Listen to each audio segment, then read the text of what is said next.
기도하겠습니다. 다 같이 기도하시겠습니다.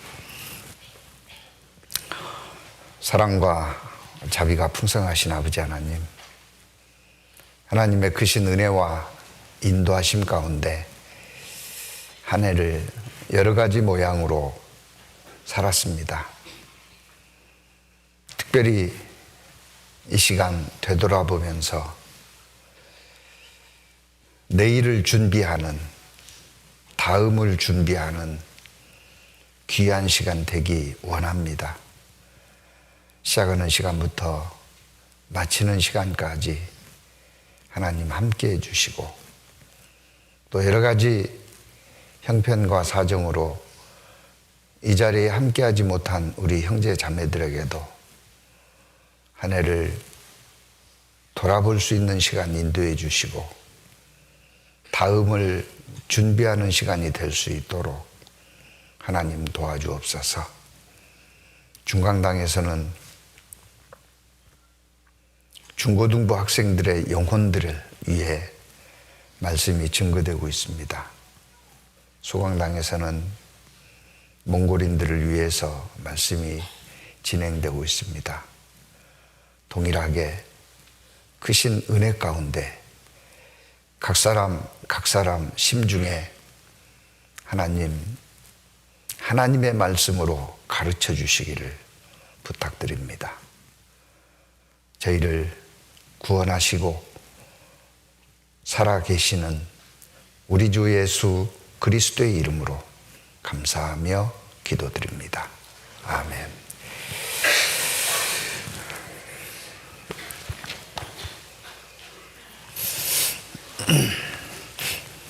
사무엘 하 23장 1절부터 7절까지, 사무엘 하 23장 1절부터 7절까지 제가 읽겠습니다. 이는 다윗의 마지막 말이라. 이새의 아들 다윗이 말하며, 높이 올리운 자 야곱의 하나님에게 기름 부음을 받은 자, 이스라엘의 노래 잘하는 자가 말하도다. 여호와의 신이 나를 빙자하여 말씀하시며 그 말씀이 내 혀에 있도다. 이스라엘의 하나님이 말씀하시며 이스라엘의 바위가 내게 이르시기를, 사람을 공의로 다스리는 자, 하나님을 경외함으로 다스리는 자여, 저는 돋는 해 아침 빛 같고 구름 없는 아침 같고 비후에 광선으로 땅에서 움이 돋는 새 풀 같으니라 하시도다. 내 집이 하나님 앞에 이같이 아니하냐. 하나님이 나로 더불어 영원한 언약을 세우사 만사에 구비하고 견고케 하셨으니 나의 모든 구원과 나의 모든 수원을 어찌 이루지 아니하랴. 그러나 사악한 자는 다 내어버릴 가시나무 같으니 이는 손으로 잡을 수 없음이로다. 그것을 만지는 자는 철과 창자루를 가져야 하리니 그들이 당장에 불사르이리로다 하니라. 7절까지 다윗의 마지막 말을 읽었습니다. 22장에서는 승전가를 불렀고 23장에서 마지막 말로 다윗의 삶을 하나님 앞에 보고하는 말씀이라고 읽혀졌기에 이 본문을 통해서 다윗이 그랬던 것처럼 우리도 과거, 현재, 미래를 생각해 보면서 인생 보고서를 준비해 보는 그런 시간이 되었으면 합니다. 이는 다윗의 마지막 말이라. 마지막 말.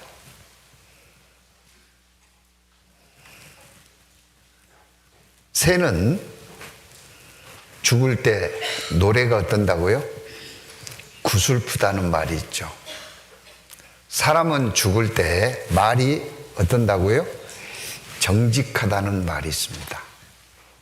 죽음 앞에 꾸밀 것도 없고 또 거짓할 것도 없지 않습니까? 그래서 유서는 아주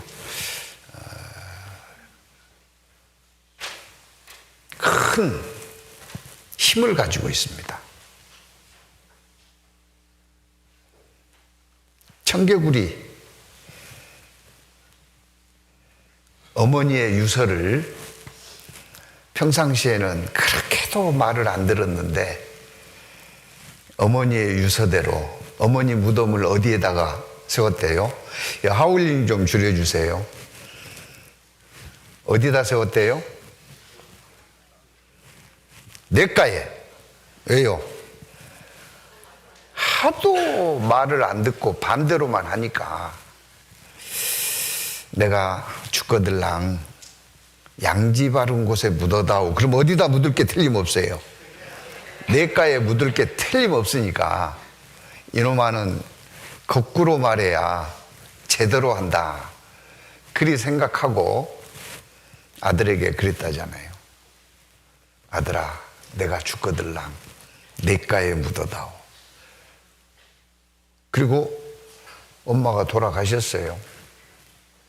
아들이 장례를 준비하면서 가만히 생각해 보니까요, 개구리 평생 엄마 말 들은 적이 있어요, 없어요? 없어. 그런데 이제라도 마지막 말씀하신 그 어머니의 말을 들어야 되겠다. 그래서 어디다가 묘지를 썼어요? 냇가에 묘지를 써놓고 보니 비만 오면 물이 잠기죠. 그래서 어머니 묘지 떠내갈까 봐서요, 비만 오면 개구리가 울어요. 개굴하고. 개구리도 그렇게 유언을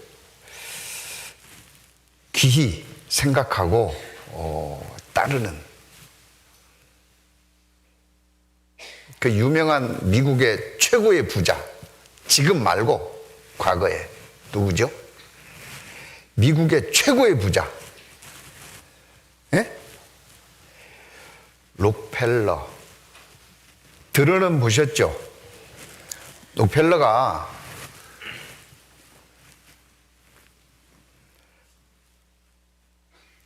돈을 너무 많이 벌기 때문에요, 11조를 얼마를 할지 모르는 거예요. 그래서 11조를 계산하는 회계회사를 하나 설립할 정도로 11조를 정확히 하기 위해서 록펠러가 설립한 교회, 그리고 거의 경영을 도와주었던 교회 숫자가 몇 개인지 아세요? 약 5천 개입니다. 록펠러가 세운 세계 최고의 굴지의 대학이 몇 개인지 아세요? 2개입니다. 시카고 대학하고 리버사이드 대학하고. 어마어마한 일을 했어요. 그런데 그가 55세에 암에 걸려서 말기암, 의사로부터 1년 시한부 선고를 받았습니다. 앞으로 1년 이상 살기 어려울 것 같습니다. 그때만 해도 의술이 그렇게 발달되지 않았던 시절이라 이건 말할 것도 없이 1년 안에 죽는 겁니다. 그때 어머니가 그랬대요. 남은 시간은 하나님을 위해서 살아라. 그리고 어머니가 말해준 그 유언 10가지를 생생하게 기억하며 살았답니다. 록펠러 어머니의 유언 10가지는 아주 유명한 이야기입니다. 나중에 찾아보셔요. 요즘은 네이버에게 물어보면 다 알려주니까요. 그대로 살았는데 안 죽는 거야. 해가 바뀌어도 멀쩡하고 10년이 지나도 멀쩡하고 20년이 지나도 멀쩡하고 건강했던 아내는 죽는데 말기암 환자 록펠러는 안 죽는 거예요. 록펠러가 몇 살 때까지 산지 아세요? 또 금방 찾아볼까 무섭네. 98세에 죽었습니다. 그리고 그는 이야기합니다. 어머니의 유언이 나를 이같이 살게 했노라고. 사람들은 대개 유언을 소중하게 생각합니다. 그 유지를 받들려고 합니다. 다윗도 솔로몬에게 유언을 했습니다. 열왕기 여기 잡아놓으시고요. 열왕기 상 2장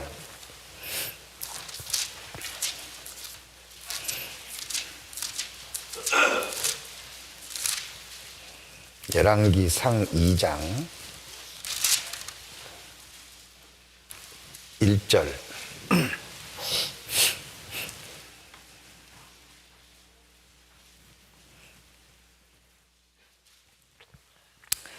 다윗이 죽을 날이 임박하매 그 아들 솔로몬에게 명하여 가로되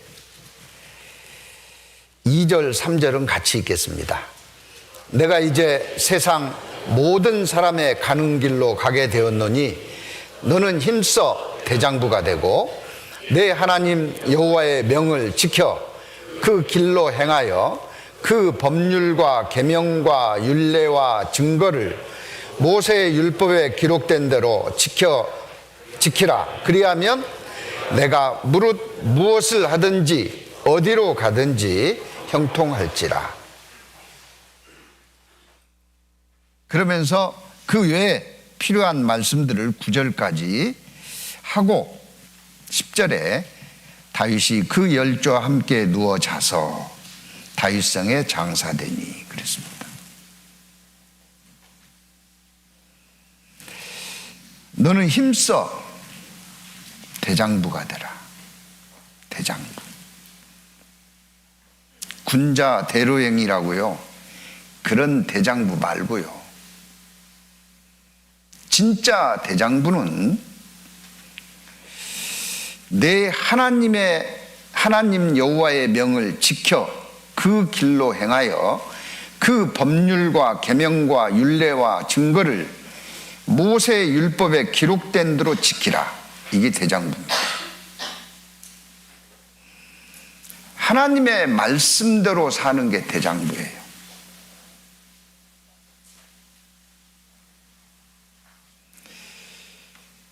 이런 사랑하는 아들 솔로몬에게 유언을 남긴 다윗의 마지막 말, 하나님 앞에 살았던 인생 보고서라고는 생각이 들었습니다. 그래서 오늘은 사무엘하 23장을 중심으로 우리도 주님 앞에 언젠가 설 건데, 나도 주님 앞에 언젠가 설 것이 틀림없는데, 인생 보고서를 어떻게 준비할까 하는 마음으로 말씀을 묵상하며 설교를 준비했습니다. 사무엘하 23장 1절입니다. 이는 다윗의 마지막 말이라. 이새의 아들 다윗이 말하며 높이 올리운 자, 야곱의 하나님에게 기름 부음 받은 자, 이스라엘의 노래 잘하는 자가 말하는도다.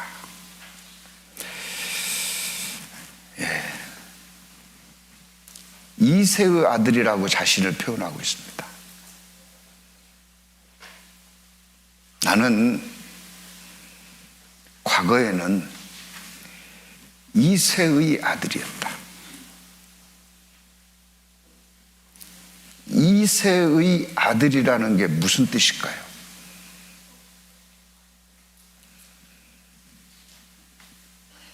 멸시도 그런 멸시가 없을 겁니다. 조롱도 그런 조롱이 없었을 거예요. 사울의 죽인 자는 천천히요, 다윗의 죽인 자는 만만이로다는 노랫소리를 듣고요, 다윗을 죽이려고 아주 온갖 계략을 다 취했습니다. 그리고 이스라엘의 초대왕 사울은 당연히 아들 요나단에게 보위를 넘겨주기 위해서 온갖 준비를 했겠어요, 안 했겠어요? 했죠. 그런데 그 아들은 다윗을 향해서 이스라엘 왕은 너가 될 거다 그러고 있으니 복창 터질 일 아니겠어요? 그래서 다윗을 죽일 기회를 노리고 있었습니다. 그런 애비의 뜻은 아랑곳하지 않고 아들 요나단은 다윗을 살려주기 위해서 별짓을 다 하는 거예요. 사무엘상 20장입니다. 요나단의 다윗의 사랑이 엄청났습니다. 그래서 이 성경을 읽는 자들이 이 성경을 비난하며 이야기하기를 동성애자 아니냐 할 정도로 요나단과 다윗과 요나단의 사랑 이야기가 20장에 있습니다. 1절, 다윗이 라마 나요대에서 도망하여 와서 요나단에게 이르되 내가 무엇을 하였으며 내 죄악이 무엇이며 내 부친 앞에서 나의 죄가 무엇이간데 그가 내 생명을 찾느뇨. 나 알다가도 모르겠다. 나는 왕이 시키는 일을 했을 뿐이고 전쟁터에 나가서 목숨 걸고 싸웠을 뿐인데 도대체 나를 왜 이렇게 죽이려고 하는지, 내 생명을 요구하는지 알다가도 모르겠다. 2절입니다. 요나단이 그에게 이르되 결단코 아니라 내가 죽지 아니하리라. 내 부친이 대소사를 내게 알게 아니하고는 행함이 없나니 내 부친이 어찌하여 이 일을 내게 숨기리요? 그렇지 아니하리라. 우리 아버지가 사울 왕이죠. 크든 적든 어떤 일이든지 행할 때는 나에게 알리고 한다.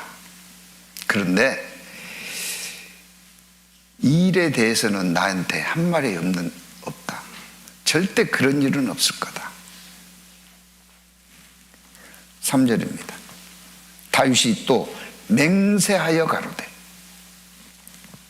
내가 내게 은혜 받은 줄을 내 부친이 밝히 알고 스스로 이르기를 요나단이 슬퍼할까 두려운즉 그로 이를 알게 하지 아니하리라 함이라. 그러나 진실로 여호와의 사심과 내 생명으로 맹세하노니 나와 사망 사이는 한 걸음뿐이니라. 경각간에 죽을 거다. 나를 죽이겠다는 것을 요나단에게 알리면 그 요나단이 그 일로 인해서 얼마나 슬퍼할 줄 알기 때문에 대소사를 의논하는지는 몰라도 이 일만은 의논치 않았을 거지. 그것이 틀림없다. 그리고 나를 죽이려고 하는 그 계략은 하나님을 두고 맹세했잖아요. 이건 사실이다. 4절입니다. 요나단이 다윗에게 이르되 내 마음의 소원이 무엇이든지 내가 너를 위하여 그것을 이루리라.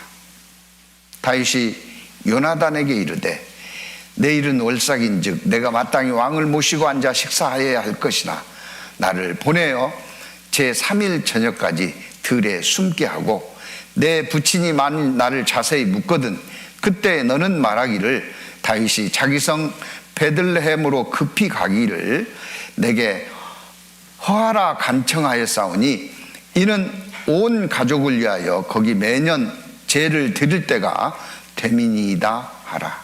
제발 그렇다면 나를 사울의 밥상에 앉지 않도록 베들레헴 고향으로 갔다고 말하소서.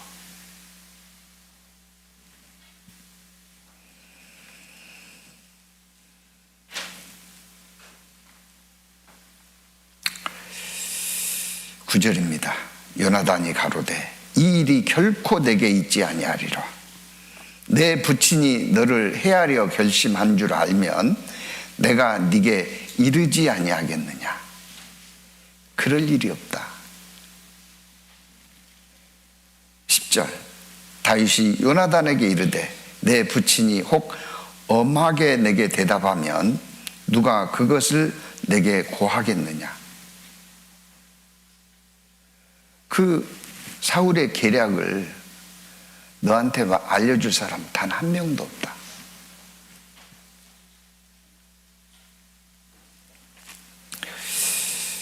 그래서요 12절입니다.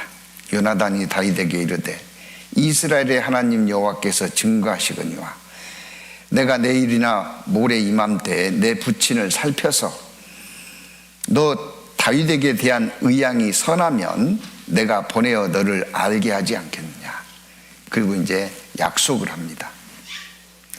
활을 쏘아서 활이 여기 있다 하면 내 말대로 아버지가 너 죽일 거라고 하는 거 그 사실이 아니니까 돌아오고, 살이 저 너머에 있다 하면 네가 맹세한 것처럼 너를 죽이려고 하는 게 맞을 테니 도망해라. 그래 확인을 해봤더니 사실이잖아요. 그때 사울이 화가 머리끝까지 치밀고 아들 요나단에게 하는 이야기 중에 이새의 아들이라는 단어를 씁니다.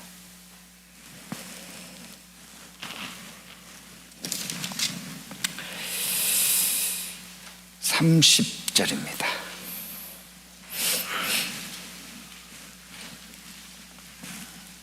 밥상머리에서 다윗을 죽이려고 그랬는데 못 죽였잖아요. 30절입니다. 사울이 요나단에게 노를 바라고 그에게 이르되 패역 부도에 계집의 소생아. 자기 아들한테 이렇게 알려줬어요. 반역도 이런 반역이 없고 도덕을 깨도 이런 일은 없을 텐데, 이 나쁜 놈아. 폐역 부도에 계집의 소생 요나단의 어미까지 싸잡아서요. 내가 이새의 아들을 택한 것이 내 수치와 내 어미의 벌거벗은 수치됨을 내가 어찌 알지 못하랴. 너는 다윗에게 이같이 행한 것은 두고두고 한이 될 거다. 그때 다윗을 누구라겠어요? 이새의 아들이라 그랬습니다. 그 사울이 다윗을 저주하고 비난하면서 사용했던 이새의 아들이라는 그 호칭을 마지막 말에 난 이새의 아들입니다. 이새가 누구예요? 룻기에 보면은 룻의 며느리 나오미의 이야기가 나옵니다. 모압 땅에 가서 쫄딱 망했습니다. 남편 죽고 아들 죽었습니다. 돌아올 때 며느리를 두고 오려고 그랬는데 나오미가 끝까지 어미를 따라왔어요. 그리고 기업물을 짜 보아스를 만납니다. 그리고 아들을 낳습니다. 룻기 4장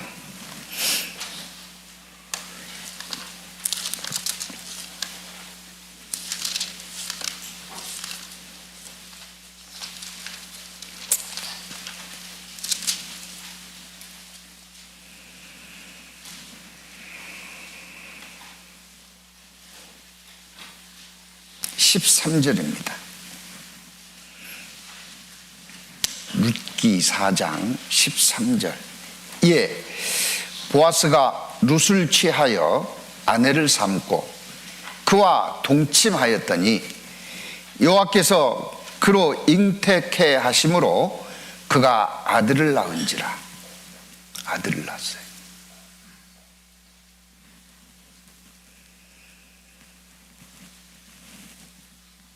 16절입니다. 나오미가 아기를 취하여 품에 품고 그의 양육자가 되니 그 이웃 여인들이 그에게 이름을 주되 나오미가 아들을 낳았다 하여 그 이름을 오벳이라 하였는데 그 낳은 아기가 누구라고요?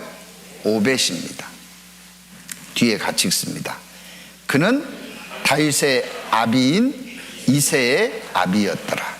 오벳이 누구예요? 다윗의 할아버지입니다. 그 오벳이 낳은 아들이 누구라고요? 이새입니다. 근데 이게 왜 그렇게 모욕스러운 이름이 되었을까요? 이들이 어디 살았어요? 베들레헴입니다. 베들레헴은 목동들이 살았고요. 유목민들이 거처하는 곳이었습니다. 그 유목생활하면 넉넉할까요? 불편하고 부족한 게 많을까요?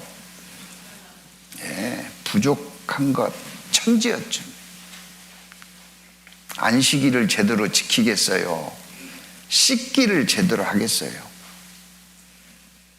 추위에 떨고 더위에 헐떡이고. 유대인들은 음식 먹을 때 항상 어떻게 해요? 손을 씻고 먹는 게 유대 관습인데 맨날 짐승에 똥만 주고 그러는데 언제 그걸 일일이 씻고 그러겠어요? 그래서요, 이새의 아들이라고 하는 것은 천민 중에 천민이고 천박한 자 중에 천박한 자다. 그런 이새의 아들을 내가 선택하였느냐? 요나단에게 비난하면서 한 이야기입니다. 그 이새의 아들의 호칭을 다윗은 부끄럽게 생각하면서 이새의 아들이라고 했을까요? 자랑스럽게 생각했을까요? 자랑스럽게 생각한 겁니다.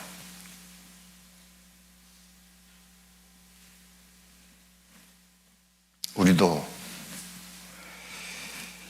우리의 지난 시간들을 자랑스럽게 생각해야 될 겁니다.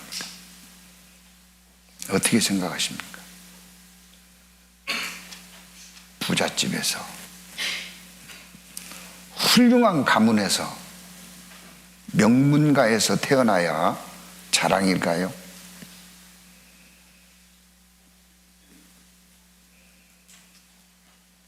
아마 그런 가정에서 태어나서 지금까지 살았다면 이 큰 하나님의 사랑을 얼마나 헤아릴 수 있었을까?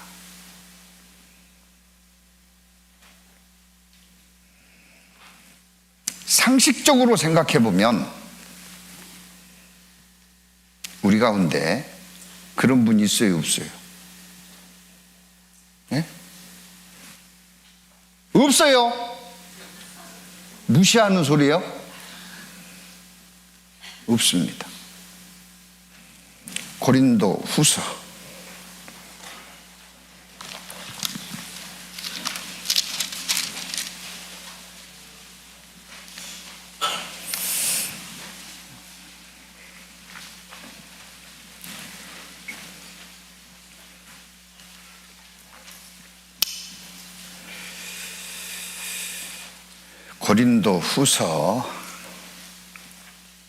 6장 9절입니다.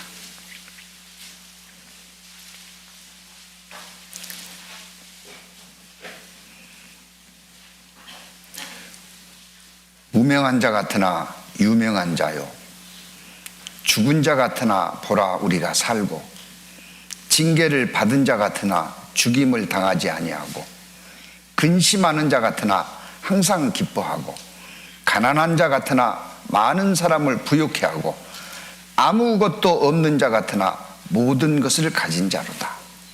이 말은요, 현실은 무명하고 죽은 자 같고 징계를 받는 자 같고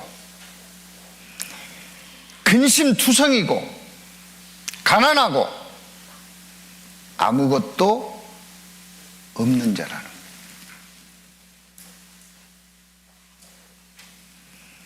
그렇기 때문에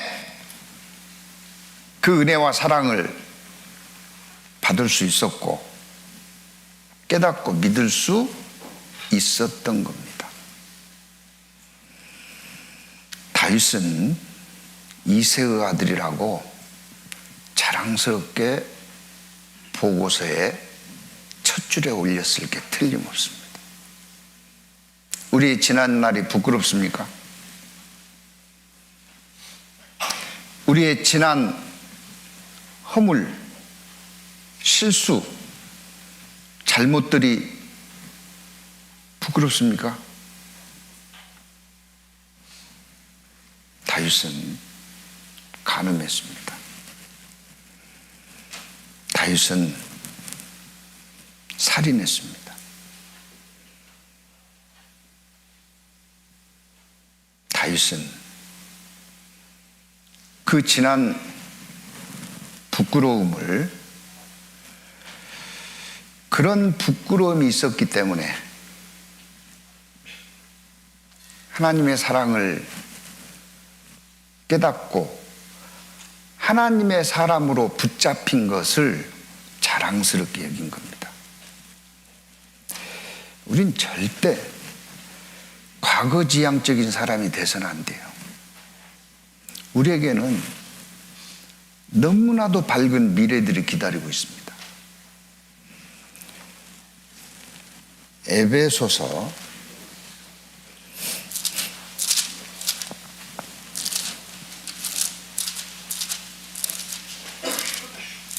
2장입니다.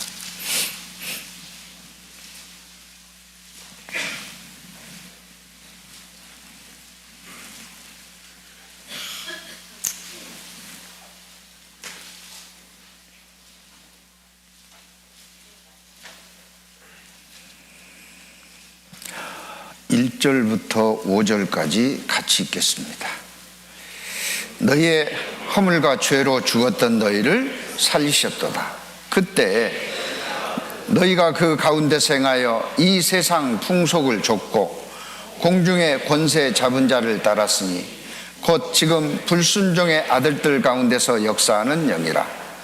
전에는 우리도 다 그 가운데서 우리의 육체의 욕심을 따라 지내며 육체와 마음에 원하는 것을 하여 다른 이들과 같이 본질상 진노의 자녀이었더니 긍휼에 풍성하신 하나님이 우리를 사랑하신 그 큰 사랑을 인하여 허물로 죽은 우리를 그리스도와 함께 살리셨고 너희가 은혜로 구원을 얻은 것이라. 우린 내세울 것이 있었다면 그 은혜를 은혜로 여기지 못했을 것이고 구원 못 받았을 거예요. 그렇다면 우리의 지난 어두운 시간들, 불운한 시간들, 그거 한탄해야 돼요? 감사해야 돼요? 예? 감사해야 돼요. 저는 감사합니다.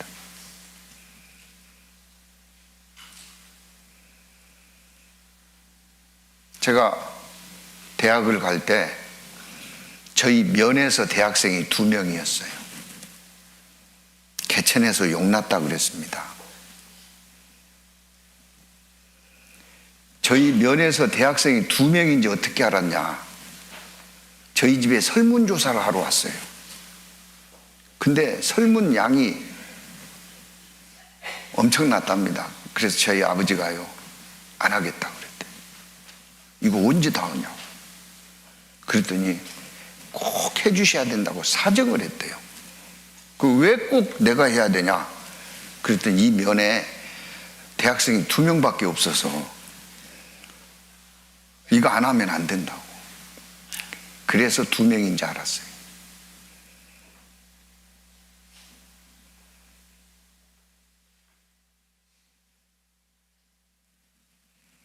정말 그 시골 토끼하고 다람쥐가 디스코 추는,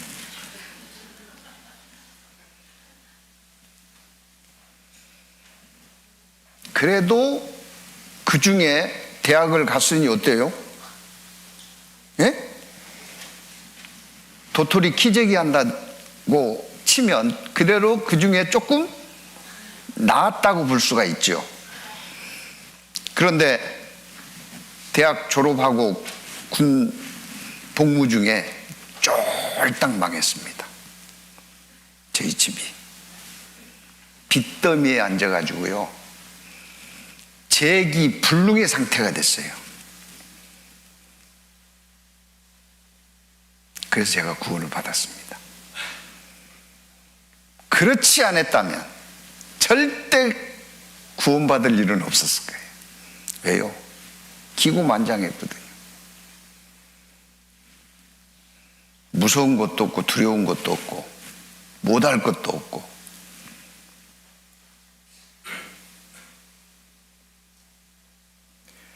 저는 그래서 감사합니다.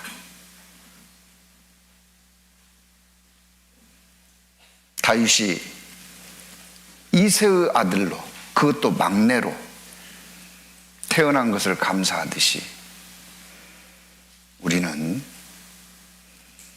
지난 시간에 암울했던 기억들을 다윗처럼 감사합니다 고백하는 보고서를 써야 될 겁니다. 근데 보면은요, 과거에 붙잡혀 있어요.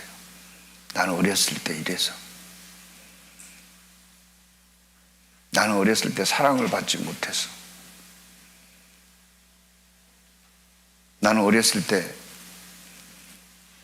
배우지 못해서, 나는 어렸을 때 건강하지 못하고 병약해서 지금 이렇게 가난하고 힘없고 병들어서 회복하지 못하고 살고 있다. 우리는 그걸 감사해야 됩니다. 왜요? 구원받았잖아요. 구원보다 큰 거 있어요, 없어요? 에? 혹시 찾아보면 나올까요? 아무리 찾아봐도 구원보다 소중하고 큰 것은 없어요. 없습니다. 감사해야 돼요. 그런 감사가 어떻게 나올 수 있느냐? 야, 지금부터 우리 감사합시다. 그러면 감사가 되겠어요? 사무엘하 다시 돌아갑니다. 23장.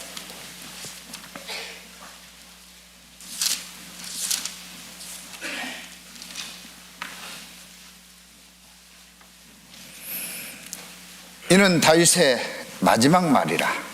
이새의 아들 다윗이 말하며 높이 올리운 자, 야곱의 하나님에게 기름 부음 받은 자, 이스라엘의 노래 잘하는 자가 말하도다. 다윗은 이새의 아들을 자랑스럽게 여길 수 있었던 것은 내가 높이 올리움을 받았기 때문에, 하나님에게 기름 부음을 받았기 때문에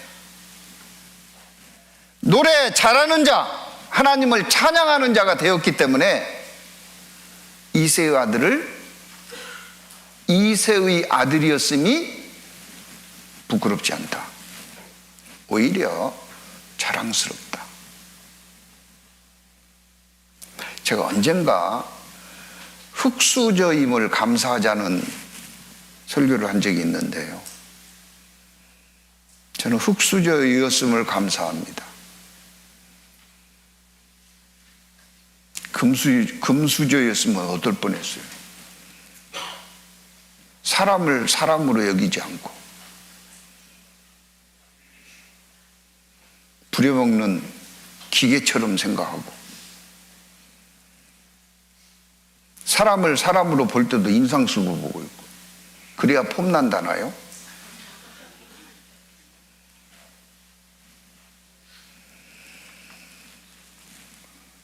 다윗은 현재의 모든 것이 이새의 아들이었음을 감사할 수 있는 조건, 환경으로 생각하고 있습니다. 아까 고린도 후서 6장 다시 한번 보겠습니다.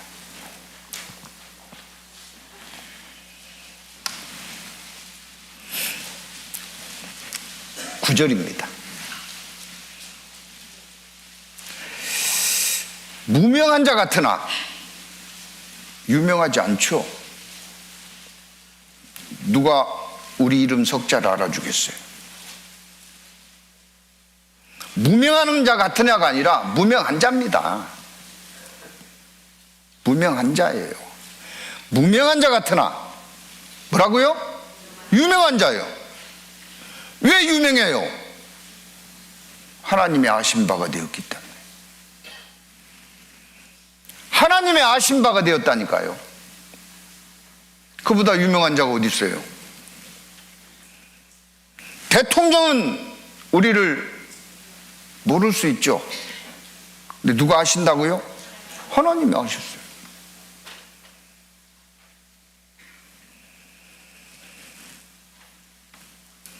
죽은 자 같으나 죽었어요? 살리셨도다. 살았습니다. 이 세상은 산 자 같지만 죽은 자예요. 살았습니다.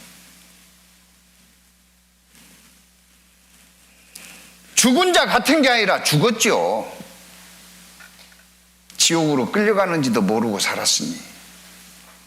근데 살았습니다.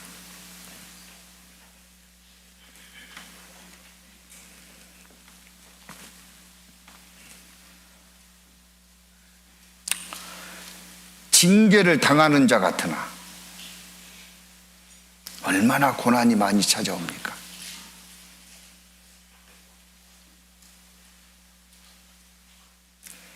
이 땅에 사는 삶 자체가 고난인데, 그러나 멸망은 없습니다. 멸망이 없어요. 그 두더지 게임 해보면 망치로 막 두더지 머리통 튀어 올라오면 막 어깨가 부서지게 내려쳐요. 그러면 안 올라와요? 또 올라와요. 또 올라와. 멸망은 없습니다. 근심하는 자 같으나, 우리 근심이 얼마나 많아요. 그러나 속사람은 기뻐요. 속사람은 날로 새롭습니다. 우리가 이거 기억하고 있어야 다윗처럼 이새의 아들을 자랑스럽게 이야기하고 할 수 있습니다. 우리의 어두웠던 시간들을 감사할 수 있어요. 우리가 하나님 앞에 그런 보고서를 써야 되지 않겠습니까? 우리가 하나님 앞에 이런 보고서를 들고 다녀야 되지 않겠습니까?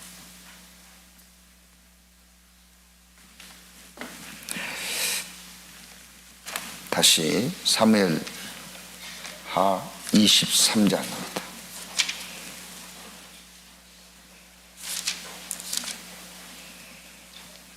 2절. 저는 사무엘하 23장 2절은 다윗이 하나님 앞에 마지막 자기 인생 보고서를 쓸 때 현재의 모습이라고 받아들였습니다. 2절 같이 읽죠.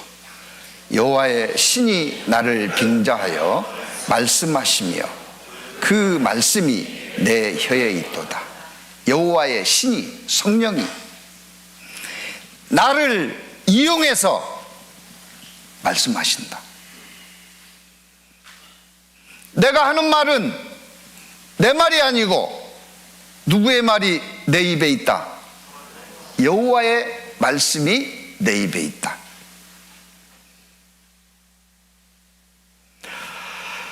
얼마나 당당한지. 자기 생각대로 말하고 행동하는 사람이 이렇게 말할 수 있겠어요?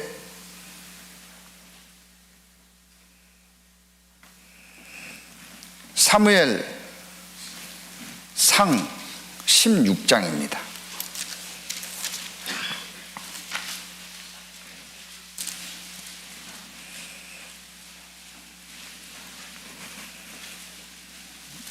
(1절)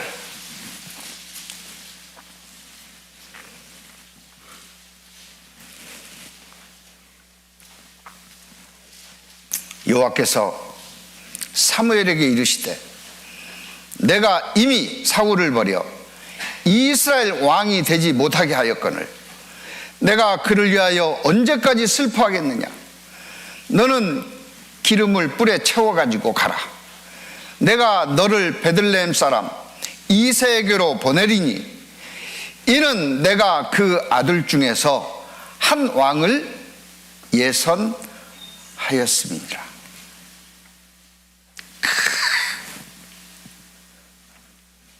천박스러운 베들레헴으로 가라.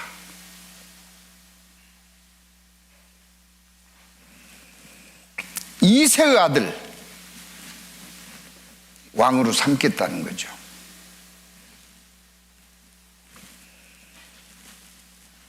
갔습니다.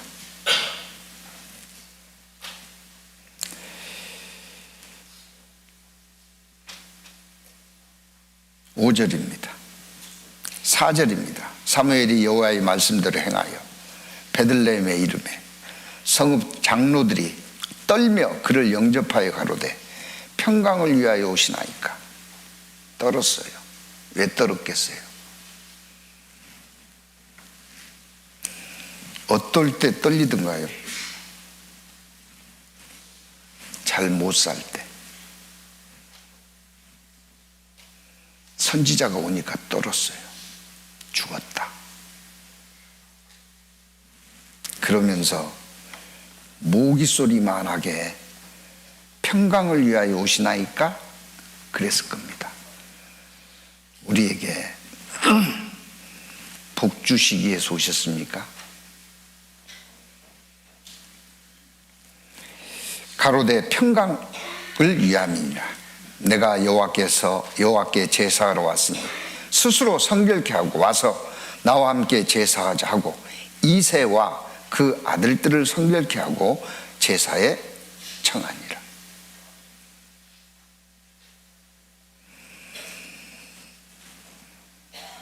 그들이 오매 사무엘이 엘리압을 보고 마음에 이르기를, 같이 읽습니다.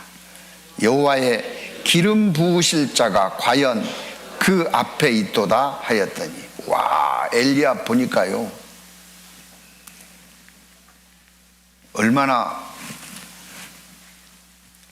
씩씩하고 늠름하고 건강해 보였겠어요. 목동이니. 몽골에 가서 기마민족들 봤더니요, 살을 만져도 돌덩이 같더라고요. 얼마나 단단한지요.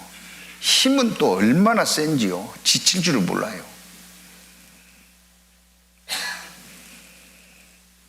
잘 아시는 7절입니다. 여호와께서 사무엘에게 이르시되 그 용모와 신장을 보지 말라. 내가 이미 그를 버렸노라. 나의 보는 것은 사람과 같지 아니하니. 같이 읽습니다.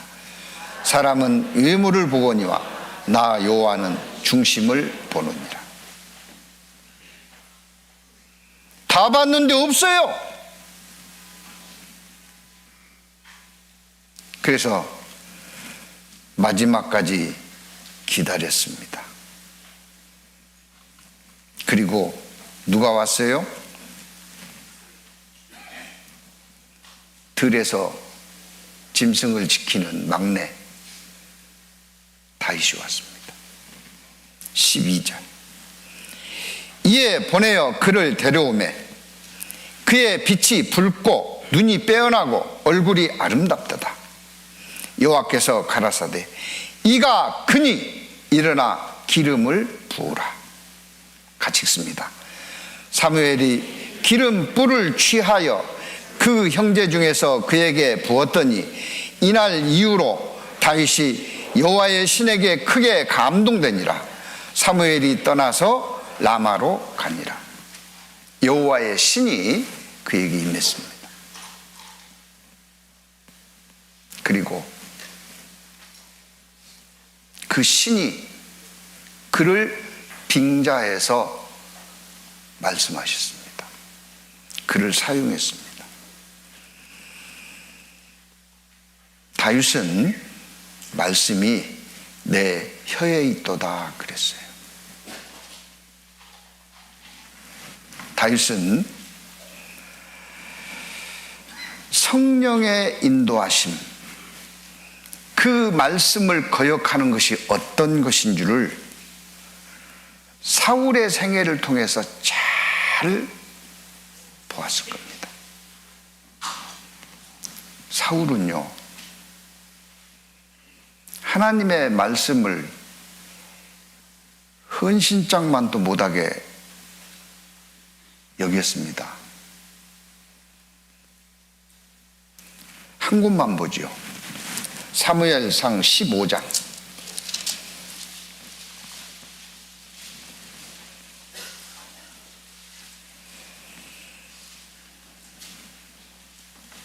삼절입니다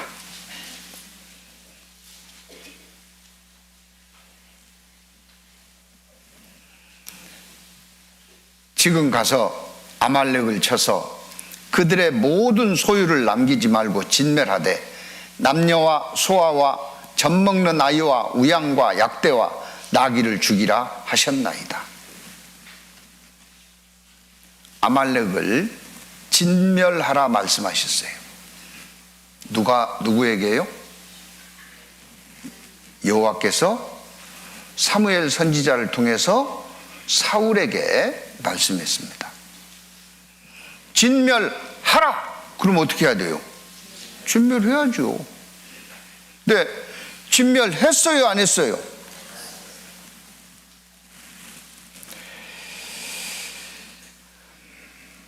(15절입니다) 사울이 가로되 그것은 무리가 아말렉 사람에게서 끌어온 것인데 백성이 당신의 하나님 여호와께 제사하려 하여 양과 소와 가장 좋은 것을 남김이요 그 외의 것은 우리가 진멸하였나이다. 좋은 것은 남기라 그랬어요?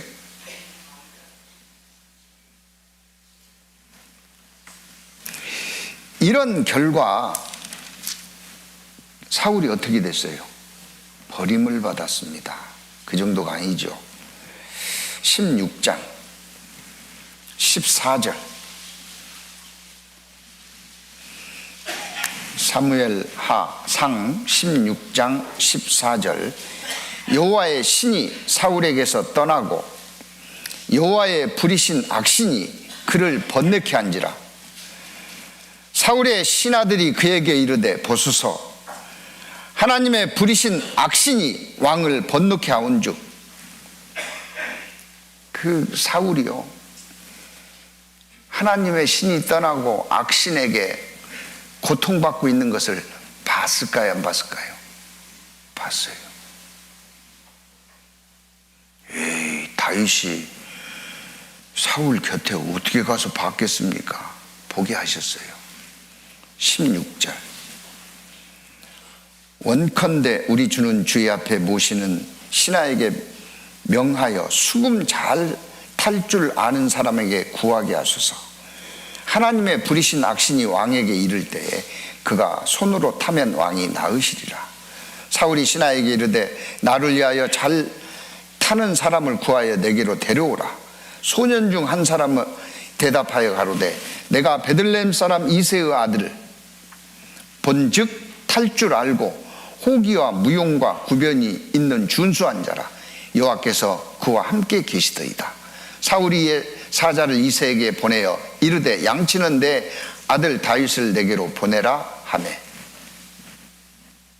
봤어요, 못 봤어요? 봤어요. 하나님의 말씀을 어긴 결과가 무엇인지 너무나 잘 압니다. 그래서 다윗이 범죄하고도 가장 두려워했던 것이 혹시 신이 떠날까?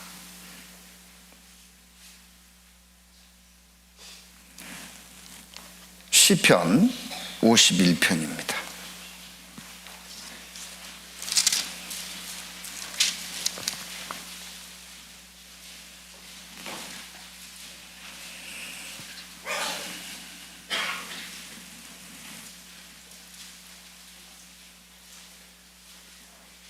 (10절)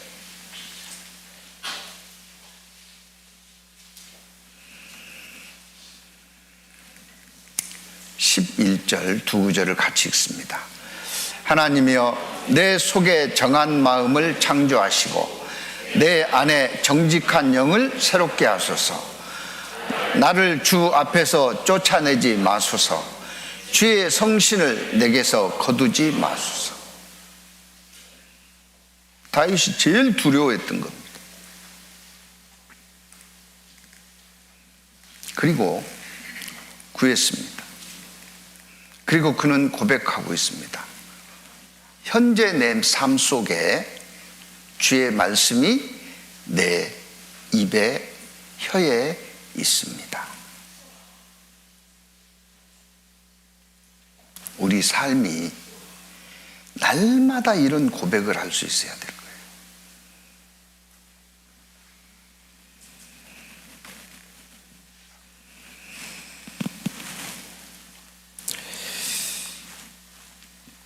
예레미야 35장입니다.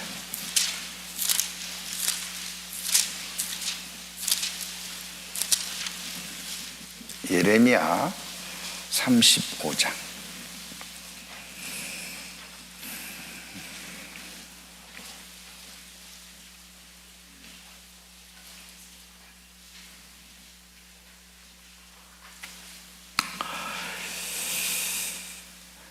(1절입니다) 유다 왕 요시야의 아들 여호야김 때에 여호와께로서 말씀이 예레미야에게 임하니라.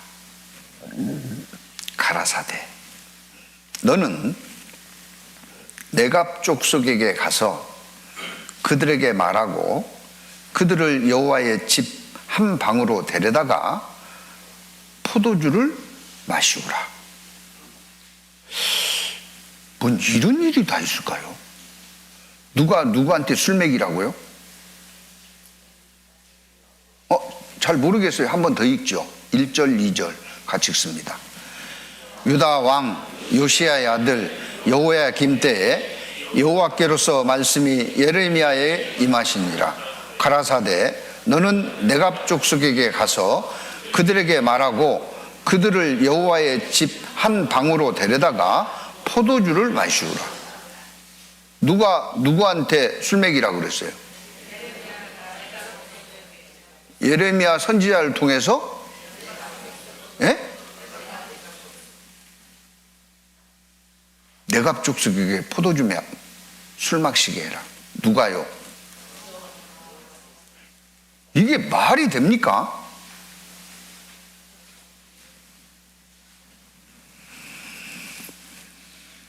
왜 그랬을까요? 왜 그랬을까요? 34장 8절입니다. 시드기야 왕이 예루살렘에 있는 모든 백성과 언약하고 자유를 선언한 후에 여호와께로서 말씀이 예레미야에게 임하니라. 그 언약은 곧 사람으로 각기 히브리 남녀 노비를 놓아 자유케 하고 그 동족 유다인으로 종을 삼지 못하게 한 것이라.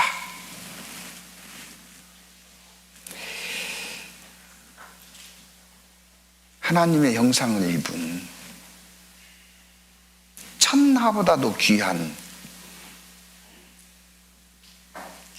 존재인 사람이 노비로 산다는 게 이게 말이 됩니까? 그래서 자유케 해라.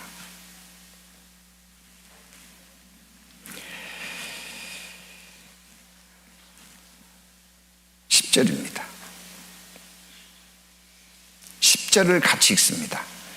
이 언약에 참가한 방백들과 모든 백성이 각기 노비를 자유케 하고 다시는 종을 삼지 말라 함을 듣고 순복하여 놓았더니. 했어요, 안 했어요? 예? 했죠? 잘했어요, 잘못했어요? 예? 참 잘했습니다. 근데 문제가 생겼어요. 그 다음 절입니다. 같이 읽습니다. 후에 그들이 뜻이 변하여 자유케 하였던 노비를 끌어다가 다시 복종시켜 노비를 삼았더라. 어떻게 했어요? 하는 척만 한 거예요. 하는 척만. 그래서 하나님의 말씀도 안 듣는 이스라엘 백성들에게요, 샘플로 내갑 족속에게 가서 술 한번 먹여봐라 그런 겁니다. 내갑 족속이 누구냐면 모세의 장인 이드로의 후손들입니다.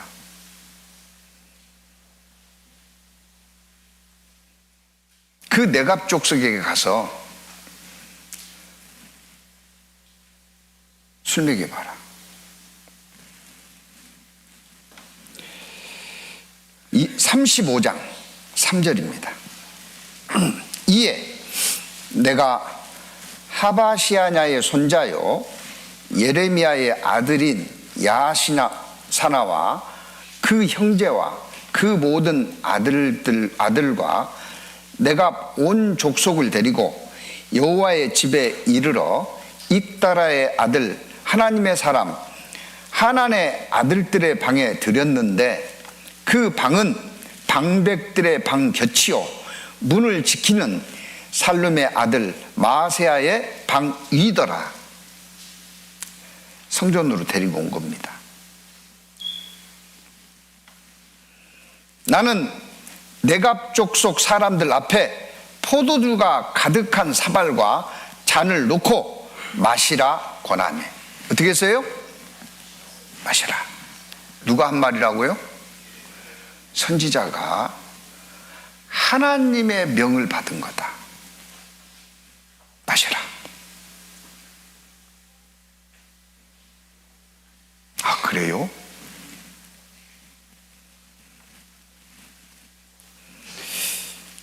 이야, 이런 일도 다 있네.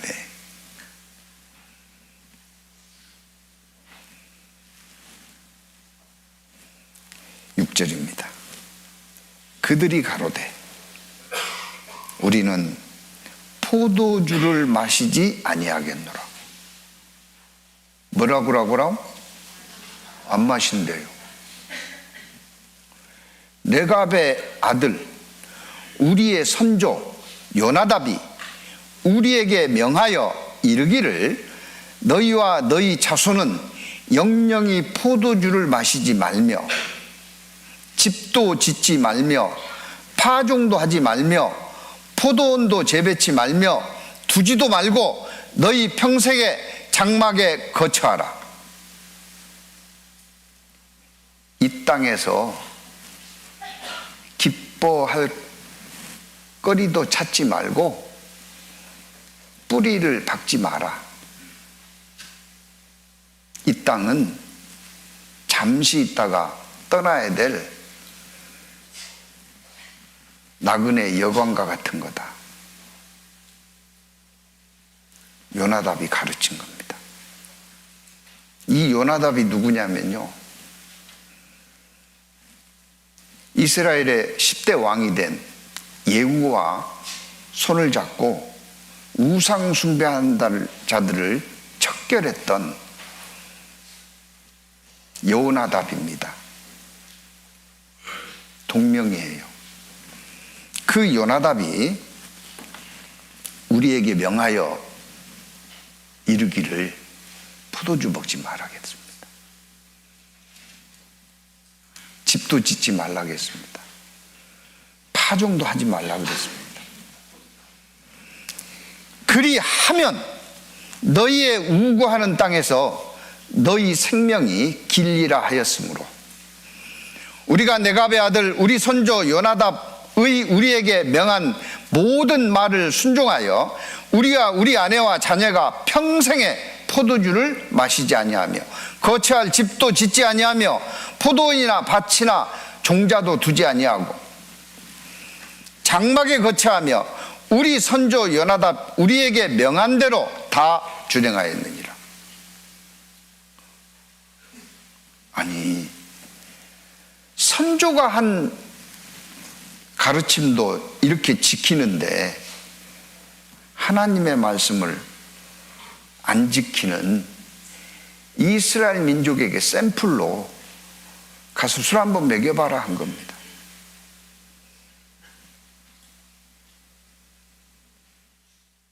가운데요, 여호와의 말씀이 내 혀에 있나이다 하고 살아야 될 겁니다. 요한복음 6장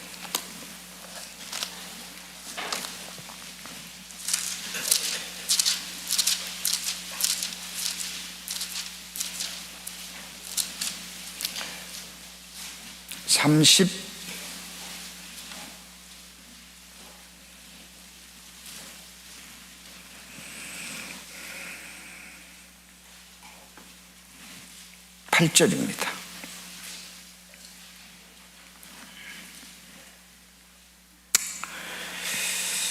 내가 하늘로서 내려온 것은 예수님의 오신 목적을 말씀하고 있습니다. 내 뜻을 행하려 함이 아니요, 나를 보내신 이의 뜻을 행하려 함이라. 나를 보내신 이의 뜻은 내게 주신 자 중에 내가 하나도 잃어버리지 아니하고 마지막 날에 다시 살리는 이것이니라. 예수님은요, 내 뜻대로 사는 게 아니고 하나님의 뜻대로 살 뿐만 아니라 그 하나님의 뜻은 한 사람도 잃어버리는 자 없기를 원하는 거다. 40절 같이 읽습니다. 내 아버지의 뜻은 아들을 보고 믿는 자마다 영생을 얻는 이것이니 마지막 날에 내가 이를 다시 살리리라 하시니라. 예. 이를 위해서 다윗은 말씀이 내 혀에 있나이다. 내가 전에는 이새의 아들이었지만 이제 높이 올리움을 받았기 때문에, 기름 부음을 받았기 때문에, 하나님을 찬양하는 자가 되었기 때문에 하나님이 내 혀에 입에 담아두지 아니한 말씀은 없습니다. 내 혀에 하나님의 말씀이 있습니다. 우리도 그래야 될 겁니다. 베드로전서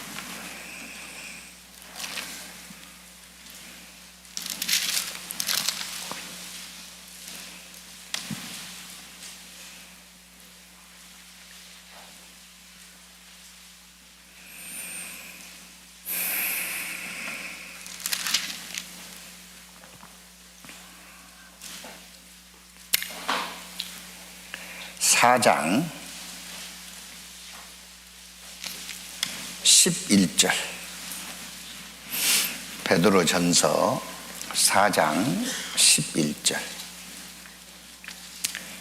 같이 읽습니다.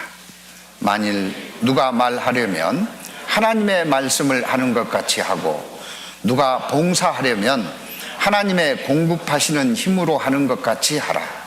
이는 범사에 예수 그리스도로 말미암아 하나님이 영광을 받으시게 하려 함이니 그에게 영광과 권능이 세세 무궁토록 있느니라. 아멘. 누가 말하려면 뭐처럼 하라고요? 하나님의 말씀을 하는 것 같이. 우리 입에요, 하나님의 뜻에 어긋나는 이야기는 담으면 안 됩니다. 그거 아세요? 어떤 상처가 가장 큰 상처인지? 칼로 베인 거 흉터는 남습니다. 근데 언제 벤지도 몰라요. 세월이 흐르면. 내 말에 상처를 받잖아요.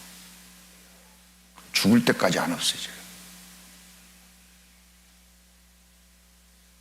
죽을 때까지 안 없어져요.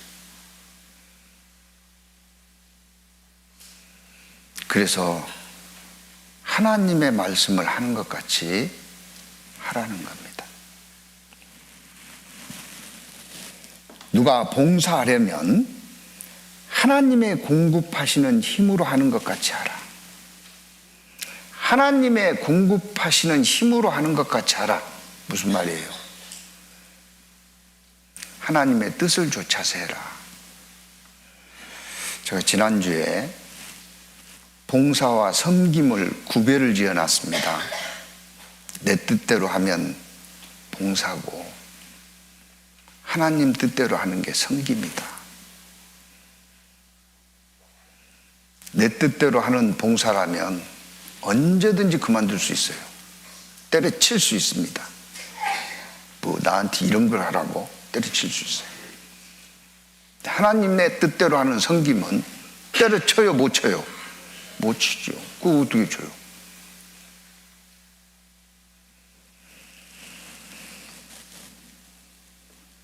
이는 범사에 예수 그리스도로 말미암아 하나님이 영광을 받으시게 하려 함이에요. 왜 그렇게 해야 된다고요? 그걸 통해서 하나님의 영광을 받으셔요. 그걸 통해서.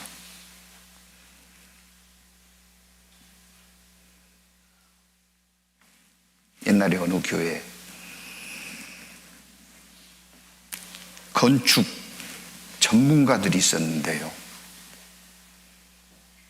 목사님은 건축 비전문가입니다. 근데 교회당을 지어야 돼요. 그럼 최종 결정은 누가 해야 돼요? 건축 전문가가 최종 결정을 내려야 돼요? 목사님이 내려야 돼요? 예? 목사님이 내려야 돼요. 그럼 목사님이 건축 뭐라고요? 비전문가요. 건축에 대해서 알아요? 몰라요? 몰라. 그런데 건축 전문가가 봤을 때 저건 아닌데 목사님이 내린 결정이 건축 전문가의 눈으로 봤을 때 아닌 결정을 내린 겁니다. 그럼 에이, 세상에 그런 결정을 내리면 안 되지. 그랬을까요? 따랐을까요?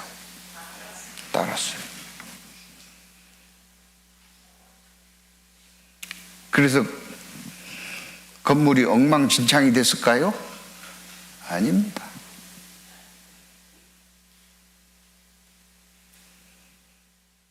그래서 순종이 제사보다 낫고 듣는 것이 수양의 기름보다 나으니라. 그걸 통해서 하나님이 영광을 받으셔요. 소 잡고 양 잡아서 신께 제사 드린다는 명언이 그래서 생긴 겁니다.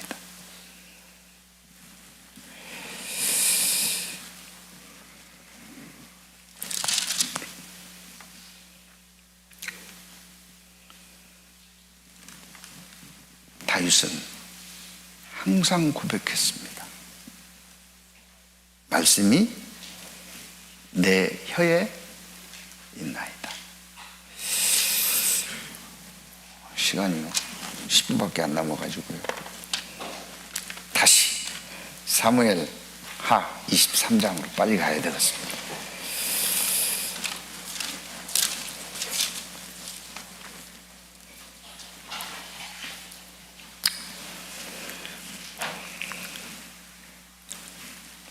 다섯 절이나 남았는데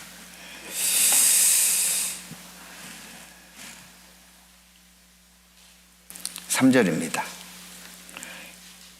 이스라엘의 하나님이 말씀하시며 이스라엘의 바위가 내게 이르시기를. 이스라엘의 하나님, 이스라엘의 반석이죠. 여호와께서 내게 이르시기를 사람을 공의로 다스리는 자, 하나님을 경외함으로 다스리는 자여. 다윗을 부르는 겁니다. 하나님 얼마나 흡족했겠어요. 이렇게 부르셨다는 거죠. 하나님이. 저는 돋는 해 아침 빛 같고 구름 없는 아침 같고, 우리가요 일출을 볼 때요 실패하는 경우가 다반사입니다. 뭐 때문에 실패해요? 구름 때문에 실패해요. 딱 가려버립니다. 기온 차이 때문에 아침에 안개와 같은 구름이 많이 낍니다. 지평선 쪽에. 수평선 쪽에는 말할 것도 없고요. 그래서 일출을 실패합니다. 그런데 여기 뭐라고 되어 있어요? 구름 없는 아침 같고 비후 광선으로 땅에서 우미 돋는 새풀 같으니라 하시도다. 가장 찬란한 빛, 내 집이 하나님 앞에 이같이 아니하냐. 예. 하나님이 나로 더불어 영원한 언약을 세우사 만사에 구비하고 견고케 하셨으니 나의 모든 구원과 나의 모든 소원을 어찌 이루지 아니하시랴. 다윗은요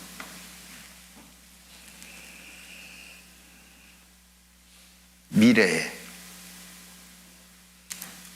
약속하신 그리스도가 오실 것을 믿고 그가 오시면 모든 것들이 완전해질 것을 믿고 살았음을 보고하는 겁니다. 우리도 그래야 될 겁니다. 내 삶 속에 오직 예수여야 될 거예요. 베드로 후서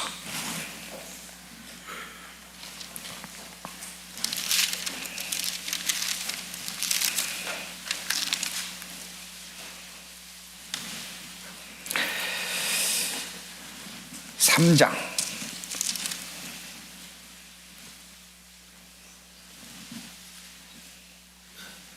12절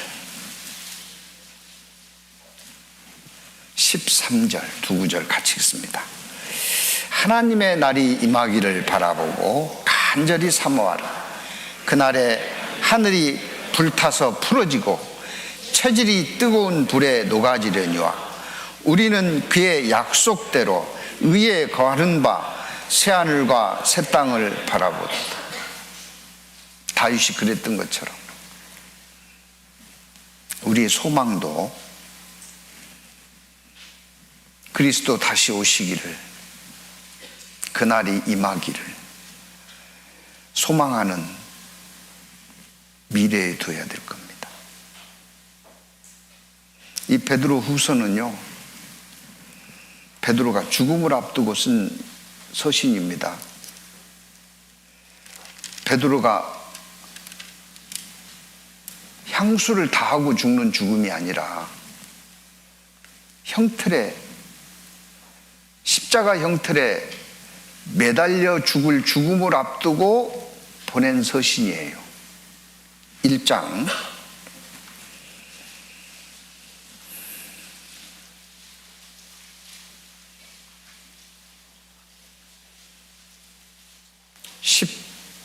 13절 내가 이 장막에 있을 동안에 너희를 일깨워 생각하게 함이 옳은 줄로 여기노니 이는 우리 주 예수 그리스도께서 내게 지시하신 것 같이 나도 이 장막을 벗어날 것이 뭐예요? 임박한 줄 알미라. 예. 나도 이 장막을 떠날 때가 다 됐다.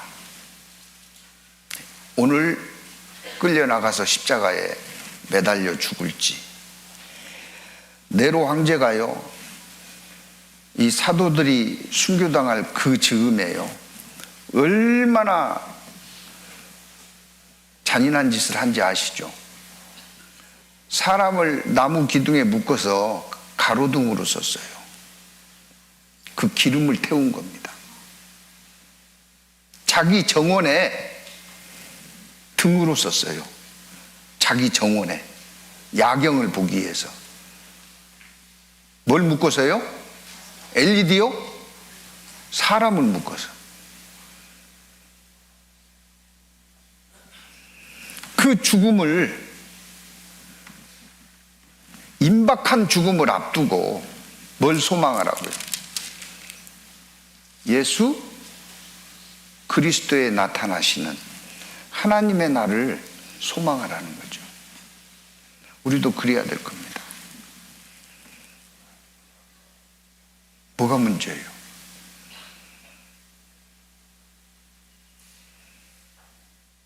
저도 그렇게 살아야 되겠구나 배웠습니다. 다짐도 해봤습니다. 과거가 감사가 돼야 될 거예요. 왜요? 높이 올리우셨으니, 기름 부음을 받았으니, 죄를 물마심같이 찢던 입술로 하나님을 찬양케 되었으니, 이제 제 혀에 말씀이 있습니다 하고 살아야 됩니다. 뭘 소망하면서요? 미래에 내일 오실지, 얼마 후에 오실지는 모르지만 오실 주님을 소망하면서. 그러나 그렇지 아니하면, 사무엘하 23장으로 돌아갑니다.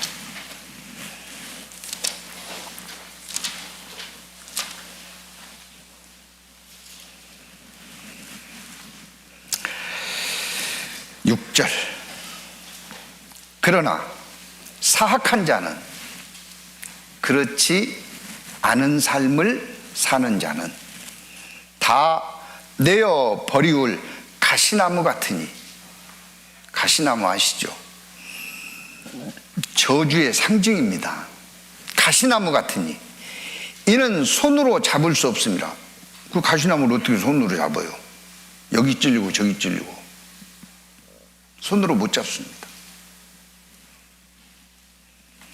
그것들을 만지는 자는 손으로 못 잡으니까요, 철과 창자를 가져야 하리니 낫 들고 막 잡아 휘두를 겁니다. 그것들이 당장에 불사르이로다. 불태워집니다. 거꾸로 이야기하면, 그렇게 못 살면은 그러면 불태워진단 말이요? 아닙니다. 오해하시면 안 돼요. 구원을 받았다가 잘못 살면 지옥 간다는 말입니까? 아닙니다. 구원을 받았다면, 구원을 받은 자는 이렇게 살 수가 없다는 거예요. 그 은혜가 얼마나 큰데.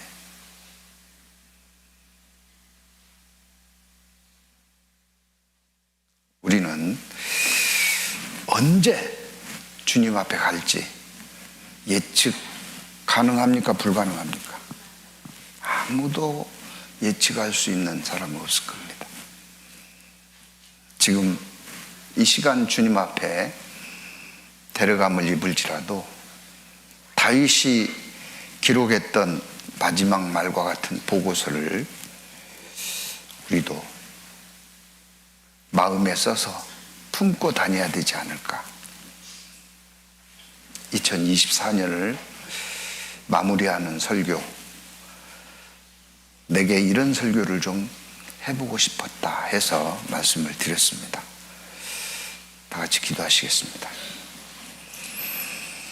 사랑과 자비가 풍성하신 아버지 하나님, 하나님 은혜 가운데 구원받고 남은 생에 진리 안에서 한 피바다 한 몸 이룬 형제 자매들과 함께 할 수 있는 이 시간 참으로 감사를 드립니다. 비록 힘들고 어려울지라도 다시 오실 예수 그리스도를 소망하며 사는 저희들이 될 수 있도록 모든 삶을 통해서 하나님께 영광을 돌릴 수 있는 귀한 삶이 될 수 있도록 인도해 주시기를 부탁드립니다. 저희를 구원하시고 살아계시는 우리 주 예수 그리스도의 이름으로 감사하며 기도드립니다. 아멘.